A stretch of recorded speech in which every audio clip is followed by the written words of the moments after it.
છેલ્લા કેટલાય સમયથી ગુજરાતમાં કોળી સમાજને લઈ અને અનેક સવાલો ઊભા થઈ રહ્યા છે. કોળી સમાજ પર અત્યાચાર કરવામાં આવી રહ્યો છે એવી પણ અનેક બાબતો સામે આવી. એની વચ્ચે બગદાણાની બબાલ સામે આવી. આ તમામ ચર્ચાઓની વચ્ચે હવે બ્રિજરાજ સોલંકીનું એક નિવેદન સામે આવ્યું છે અને તેમણે કહી દીધું છે કે કોળી સમાજને કોઈનાથી પણ ડરવાની જરૂર નથી. હવે આ સમાજ ક્યાંક ને ક્યાંક આ આખી બાબતો જે પણ થઈ રહી છે, અત્યાચાર થઈ રહ્યો છે, એની સામે લડવા માટે તૈયાર છે. શું છે સમગ્ર મામલો, વિગતે ચર્ચા કરીશું. નમસ્કાર, હું છું ઉજ્જવલ અને આપ જોઈ રહ્યા છો નિર્ભય ન્યૂઝ. બગદાણામાં આખી બબાલ થઈ. કોળી સમાજના આગેવાન અને જે બગદાણાના સેવક છે નવનીતભાઈ, તેમની ઉપર હુમલો કરવામાં આવ્યો અને ત્યારબાદ ગુજરાતનો આખો કોળી સમાજ એકતા બતાવી, આખો કોળી સમાજ એક થયો. પરંતુ હવે આ તમામ ચર્ચાઓની વચ્ચે કોળી સમાજના જે ભગવાન કહેવામાં આવે છે, વીર માંધાતા ભગવાનનો પ્રાગટ્ય દિવસ હતો અને આ કાર્યક્રમને લઈ અને કોળી સમાજની અનેક જગ્યાઓએ રેલી થઈ, કાર્યક્રમ થયો. આવો જ એક કાર્યક્રમ દેવગઢ બારિયામાં થયો હતો અને આ કાર્યક્રમમાં બ્રિજરાજ સોલંકી દ્વારા કોળી સમાજને શું કહેવામાં આવ્યું છે, શું નિવેદન આપવામાં આવ્યું છે, સૌપ્રથમ એ સાંભળી લઈએ. અખિલ ભારતીય કોળી સમાજના નેતૃત્વમાં અને આપણા વડીલ શ્રી સુરસિંહજી ચૌહાણના નેતૃત્વમાં આજે માંધાતા મહારાજની જન્મ જયંતિ નિમિત્તે આપણે ઉત્સવ મનાવવા જઈ રહ્યા છે. ત્યારે મંચ ઉપર બિરાજમાન 1008 મહામંડલેશ્વર અને હું કોળી સમાજને ખૂબ જ નસીબદાર માનું છું અને મારા પણ મેં જેમને ગુરુ માન્યા છે અને જેનો માંધાતા મહારાજનો ઇતિહાસ એમના મુકે હર હંમેશ સમગ્ર ગુજરાતની અંદર હોય છે અને ઇન્ટરનેશનલી બ્રિટિશ કાઉન્સિલમાં પણ જેમને એવોર્ડથી સન્માનિત કર્યા છે એવા ઋષિ ભારતી બાપુ માટે એકવાર જોરદાર તાળીઓ થઈ જાય. સાથોસાથ આ સભામાં ઉપસ્થિત તમામ સંતોના ચરણોમાં નતમસ્તક વંદન કરું છું. સાથોસાથ બચ્ચુભાઈ ખાબડજી, પર્વતભાઈ, નવરતભાઈ, જેપીભાઈ, માફ કરશો, તમામ મહાનુભાવોનું નામ નહીં લઈ શકું અને સૌથી વધારે સૌથી વિશેષમાં અહીંયા મોટી સંખ્યામાં માંધાતા મહારાજના છોરુઓ, કોળી સમાજના મારા પિતા તુલ્ય વડીલો, મારી માતૃશક્તિઓ, ભાઈઓ બહેનો, બાળકો અને ખાસ કરીને મારા દાહોદ જિલ્લાના સાવજો જેવા યુવાનો ઉપસ્થિત છે. ત્યારે હું બ્રિજરાજ સોલંકી પૃથ્વીપતિ સમ્રાટ વીર માંધાતા મહારાજની જન્મ જયંતિમાં આપ સૌનું તહે દિલથી સ્વાગત કરું છું. આપનો ખૂબ ખૂબ આભાર વ્યક્ત કરું છું. મિત્રો, વિશેષ વાતો નથી કરવી, પરંતુ હર હંમેશ કહું છું કે કોળી સમાજના દીકરાઓ મરદના ફાડિયાઓ છે, મરદના ફાડિયાઓ. ત્યારે હું કહેવા માંગીશ કે વળે નહીં કાંઈ દુનિયામાં કરે ગેંગે કે ફેફેથી, વળે નહીં કાંઈ દુનિયામાં કરે ગેંગે કે ફેફેથી, ઘડીક ક્ષણ અને મજા કાંઈક ઓર આવે દાદ, કાયર વેશ મૂકો તો અને કદમ બે કાળની હામાં ભરી લ્યો તો મજા આવે.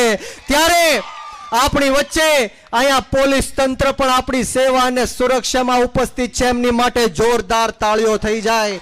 અને સાથોસાથ મીડિયાના મિત્રો પણ અહીંયા ઉપસ્થિત છે, એમની માટે પણ એકવાર જોરદાર તાળીઓ થઈ જાય.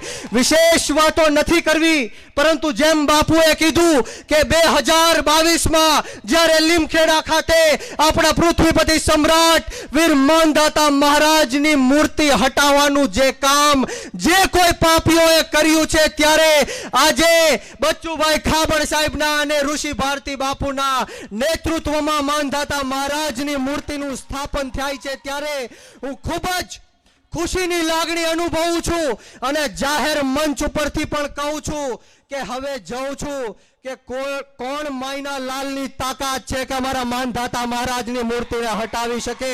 આ લીમખેડા અને દેવગઢ બારૈયા નહીં, પરંતુ દાહોદ જિલ્લાના ખૂણે ખૂણે માંધાતા મહારાજની આપણે સવે મૂર્તિ મૂકવાની છે. અને સાથોસાથ કોળી સમાજના યુવાનોને હાકલ કરું છું કે આપણે સવે વ્યસન મુક્ત થવાની જરૂર છે, શિક્ષિત બનવાની જરૂર છે.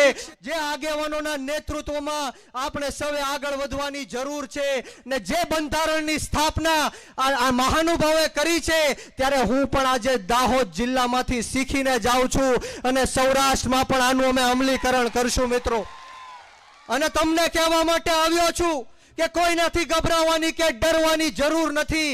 અહીંયા બેઠેલો એક એક કોળી સમાજનો નેતા અને એક કોળી સમાજનો આગેવાન કોળી સમાજના હક અધિકાર અને ન્યાય માટે, કોળી સમાજના બાળકોના ભવિષ્ય માટે મોતને મુઠ્ઠીમાં લઈને ફરવા વાળો નેતા છે. મોતનું કફન બાંધીને અમે નીકળ્યા છીએ.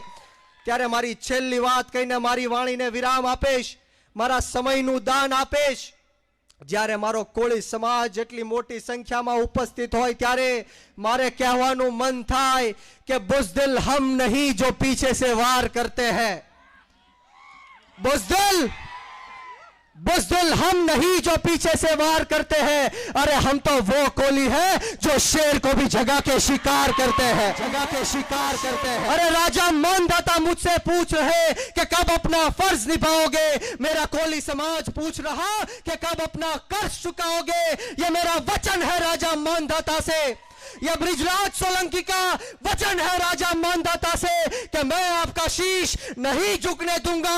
सौगंध है मुझे इस मिट्टी की, मैं आपका कोली समाज नहीं रुकने दूंगा, नहीं थमने दूंगा और किसी के बाप के सामने नहीं झुकने दूंगा. વિશેષ વાતો નથી કરવી. અમને જ્યાં બોલાવીને માન સન્માન આપ્યું, બે શબ્દ બોલવાની તક આપી તે બદલ તમામ આયોજક મિત્રોનો આ તકે હું ખૂબ ખૂબ આભાર વ્યક્ત કરું છું. ને આવો સાથ સહકાર અને પ્રેમ હર હંમેશ મળતો રહે એવી પૃથ્વીપતિ સમ્રાટ વીર માનદાતા મહારાજના ચરણોમાં નતમસ્તક વંદન સાથે આપ સૌને ભાઈ શ્રી રાજુભાઈ સોલંકીના અને બ્રિજરાજ સોલંકીના જય કોળી સમાજ, જય વીર માનદાતા. આજે હું તમને છેલ્લો નારો અપાવીને મારી વાણીને વિરામ આપીશ. હું અહીંથી કહીશ લડેંગે અને કોળી સમાજે કહેવાનું છે કે જીતેંગે. તૈયાર છો? હું અહીંથી કહીશ લડેંગે, તમારે સૌએ શું કહેવાનું છે? બંને હાથ ઉપર કરો.